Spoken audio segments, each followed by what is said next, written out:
সুপ্রিয় শিক্ষার্থী, আসসালামু আলাইকুম। পরিসংখ্যান অনলাইন ক্লাসের ধারাবাহিকতায় আজকের ক্লাসে স্বাগত জানাচ্ছি। আমি মোহাম্মদ রৌফুজ্জামান, প্রভাষক পরিসংখ্যান, Bir Uttam Shahid Samad school and college, Rangpur সেনানিবাস, রংপুর। আশা করি সবাই নিজ নিজ বাসায় অবস্থান করছো এবং আল্লাহর অশেষ মেহেরবাড়িতে পরিবার পরিজনকে নিয়ে সুস্থ আছো। সুপ্রিয় শিক্ষার্থী, আজকে আমরা পরিসংখ্যান প্রথম পত্র তৃতীয় অধ্যায় কেন্দ্রীয় প্রবণতার পরিমাপের 6 নম্বর লেকচার আলোচনা করব এবং উপপাদ্য শেখার ধারাবাহিকতায় আজকে তৃতীয় ক্লাস। আজকেও আমরা দুটি গুরুত্বপূর্ণ উপপাদ্য নিয়ে কথা বলবো। আজকের আলোচনায় আমরা যে উপপাদ্য দুটি নিয়ে কথা বলবো, প্রথমটি হলো প্রথম n সংখ্যক স্বাভাবিক সংখ্যার গড় কিভাবে নির্ণয় করতে হয় সেটা দেখব, এবং দ্বিতীয়ত n অন সংখ্যক সংখ্যার জ্যামিতিক গড় যদি g1 n2 সংখ্যক সংখ্যার জ্যামিতিক গড় g2 এবং n অন প্লাস n2 সংখ্যক সংখ্যার জ্যামিতিক গড় g হলে আমরা প্রমাণ করে দেখব যে g equal to √g1 dot g2, যেখানে n1 equal to n2 equal to n। অর্থাৎ এখানে আমার তথ্য সারি দুইটি। প্রথম তথ্য সারিতে আমার তথ্য সংখ্যা বা মোট সংখ্যা আছে n1 এবং যাদের জ্যামিতিক গড় হচ্ছে g1। আমরা জানি গড় তিন প্রকার, একটা হলো গাণিতিক গড়, একটা হলো জ্যামিতিক গড়, আর একটা হলো তরঙ্গ গড়। এই তিন প্রকার গড়ের মধ্যে আমরা এখন জ্যামিতিক গড় নিয়ে কথা বলছি। তাহলে প্রথম তথ্য সেটের জ্যামিতিক গড় হচ্ছে g1। ঠিক একইভাবে দ্বিতীয় তথ্য সেটে মোট তথ্য সংখ্যা আমার n2, মোট তথ্য সংখ্যা, যার জ্যামিতিক গড় হচ্ছে g2, এবং n1 প্লাস n2 মানে প্রথম তথ্য সারির মোট তথ্য সংখ্যা এবং দ্বিতীয় তথ্য সারির মোট তথ্য সংখ্যার যোগফল। এই সংখ্যক সংখ্যার জ্যামিতিক গড় যদি g হয়, তাহলে প্রমাণ করতে হবে যে g equal to √g1 dot g2, এবং এখানে লক্ষণীয় যে n1 equal to n2 equal to n, মানে কোনো কারণে n1 এর মান যদি 5 হয়, n2 এর মানও 5 হবে, যেটাকে আমরা n দ্বারা প্রকাশ করব। এখানে n1 এবং n2 আলাদা হতে পারবে না। কথাটার অর্থ হলো প্রথম তথ্য সারিতে আমার যত সংখ্যক সংখ্যা থাকবে, দ্বিতীয় তথ্য সারিতে আমার ঠিক সেই পরিমাণ সংখ্যা থাকবে, তাহলে আমাদের এই উপপাদ্যটা প্রমাণ করা সম্ভব হবে।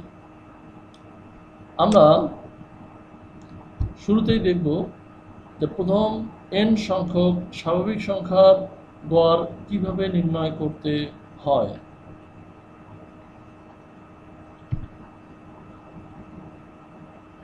মনে করি x চলকের মান n স্বাভাবিক সংখ্যা নির্দেশ করে। এখানে আমাদের একটা চলক হলো x, অর্থাৎ x1 ইকুয়াল টু হবে 1, x2 ইকুয়াল টু 2, এভাবে x3 equal to 3 dot dot dot dot xn equal to n, এটা আমাদের সর্বোচ্চ সংখ্যা। তাহলে x1 x2 x3 dot dot dot xn, x1 এর মান যদি 1 হয়, x2 এর মান হবে 2, এইভাবে x3 এর মান হবে 3, এভাবে আমাদের চলতেই থাকবে। এখন এই তথ্য সারির আমরা যদি গাণিতিক গড় বের করতে চাই, তাহলে আমরা জানি গাণিতিক গড় হচ্ছে সমস্ত সংখ্যার যোগফল ডিভাইডেড বাই মোট তথ্য সংখ্যা। তাহলে এখানে আমার তথ্য হচ্ছে x1 x2 dot dot dot xn, তার মানে x1 যোগ x2 যোগ x3 যোগ এভাবে করতে করতে যোগ xn, মোট তথ্য হচ্ছে আমার n সংখ্যক, এই জন্য n দিয়ে ভাগ করলাম। তাহলে আমি যেটা পেলাম সেটা হলো আমার গাণিতিক গড়। যেহেতু x1 এর মান হচ্ছে 1, তাহলে মান বসাই দিলাম, x2 এর মান 2, মান বসাই দিলাম, এভাবে আমি যাব xn এর মান পর্যন্ত। xn এর মান আমার হচ্ছে n ডিভাইডেড বাই n। এখন আমরা এটাকে এই যে এনটাকে সামনে নিয়ে আসতে পারি 1/n, তাহলে আমার থাকে 1 + 2 plus dot dot dot dot plus n, যেটার একটা সূত্র আমরা ধারাবাহিক যোগফলের নিয়মের পড়েছিলাম। সেই সূত্রটা কি? হ্যাঁ, সেই সূত্রটা হচ্ছে 1 + 2 + 3 + ডট ডট ডট যোগ n যদি হয়, তাহলে এটার ধারাবাহিক যোগফলের সূত্র হচ্ছে n × n + 1 / 2। তাহলে আমরা এই মানটা বসিয়ে দিলে পাবো 1/n ইন্টু এখান থেকে এই অংশের জন্য n × n + 1 / 2 লিখতে পারি। এখন উপরের n আর নিচের n কেটে যায়, তাহলে থাকে হচ্ছে আমার n + 1 / 2 x বারের মান। হ্যাঁ, এটাই হচ্ছে আমার প্রথম n স্বাভাবিক সংখ্যার যে গড় সেটা। তাহলে প্রথম n স্বাভাবিক সংখ্যার গড় হচ্ছে n + 1 / 2। আশা করি তোমরা এই প্রথম n স্বাভাবিক সংখ্যার গড় নির্ণয় করতে পারবে।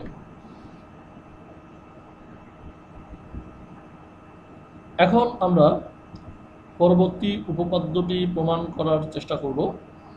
প্রথমেই উপপাদ্যটি পড়ে নিই। n1 সংখ্যক সংখ্যার জ্যামিতিক গড় g1, n2 সংখ্যক সংখ্যার জ্যামিতিক গড় g2 এবং n1 + n2 সংখ্যক সংখ্যার জ্যামিতিক গড় g হলে প্রমাণ করো যে g = √g1.g2, যেখানে n1 = n2 = n।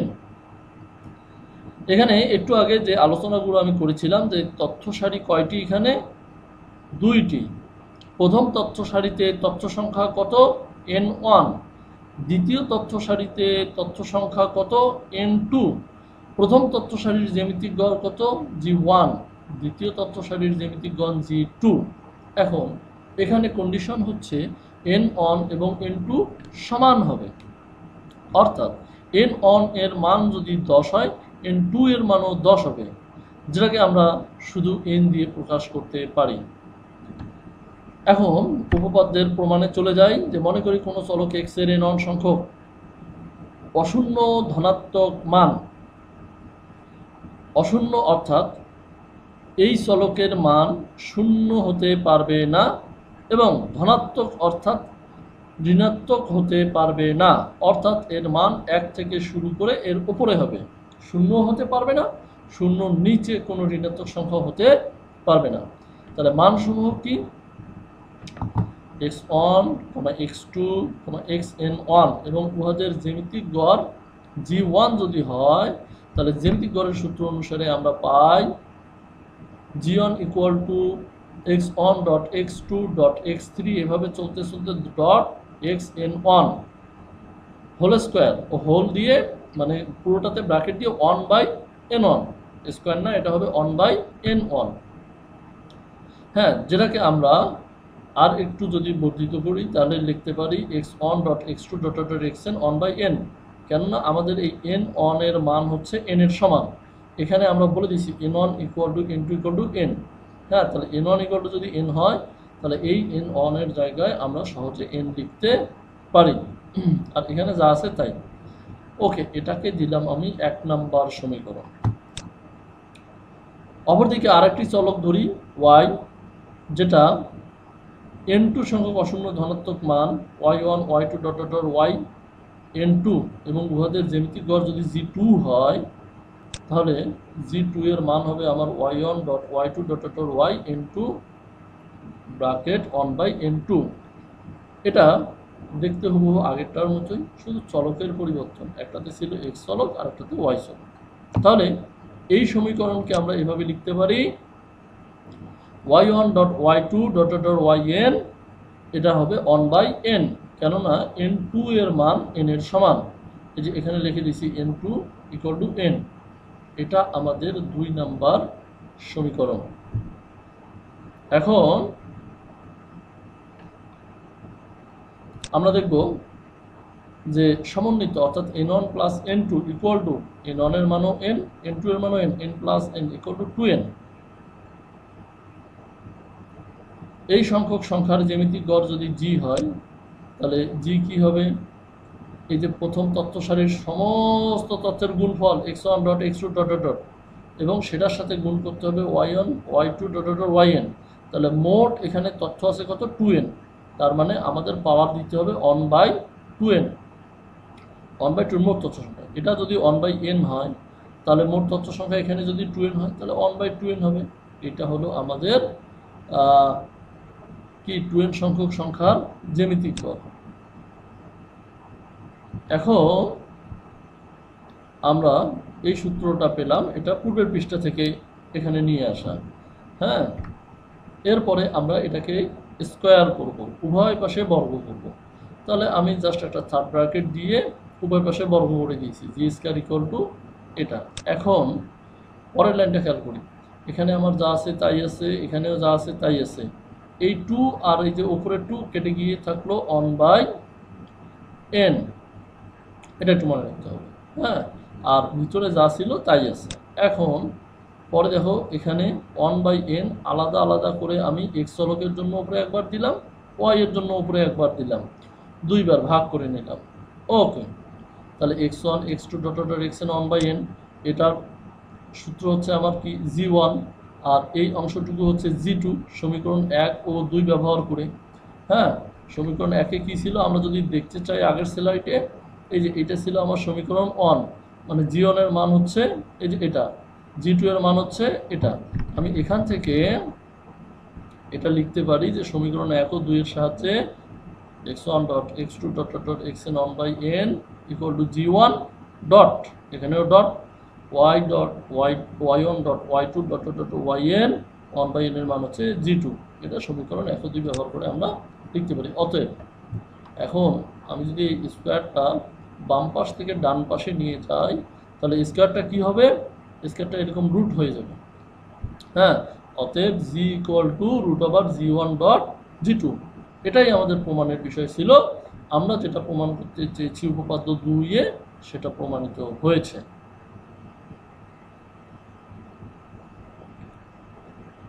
তাহলে আমরা দেখলাম যে g equal to root over g1 g2 কীভাবে হয়। আজকে আমরা যে দুটি গুরুত্বপূর্ণ উপপাদ্য আলোচনা করলাম, প্রথম n সংখ্যক স্বাভাবিক সংখ্যার গড় নির্ণয় এবং n1 সংখ্যক সংখ্যার জ্যামিতিক গড় g1, n2 সংখ্যক সংখ্যার জ্যামিতিক গড় g2 এবং n1 প্লাস n2 সংখ্যক সংখ্যার জ্যামিতিক গড় g হলে প্রমাণ করো যে g equal to g1 dot g2, যেখানে n1 equal to n2 equal to n। এই উপপাদ্য দুটি তোমরা ভালোভাবে বুঝতে পেরেছ এবং তোমাদের কাজ হলো বাসায় এটি খাতায় লেখা, বুঝে করার চেষ্টা করা, আত্মস্থ করার চেষ্টা করা। না বুঝলে এগুলো মনে থাকবে না, এগুলো বুঝে বুঝে আত্মস্থ করতে হবে।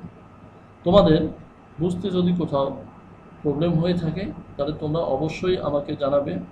হ্যাঁ, তোমাদের যেখানে যেখানে প্রবলেম আমি তোমাদের প্রবলেমগুলো সলভ করে দেওয়ার চেষ্টা করবো ইনশাআল্লাহ। তোমরা সবাই নিজ নিজ বাসায় অবস্থান করবে, স্বাস্থ্যবিধি মেনে চলবে, সবাই সুস্থ থাকবে, পরিবার পরিজনকে স্বাস্থ্যবিধি মেনে চলতে উদ্বুদ্ধ করবে, সহযোগিতা করবে।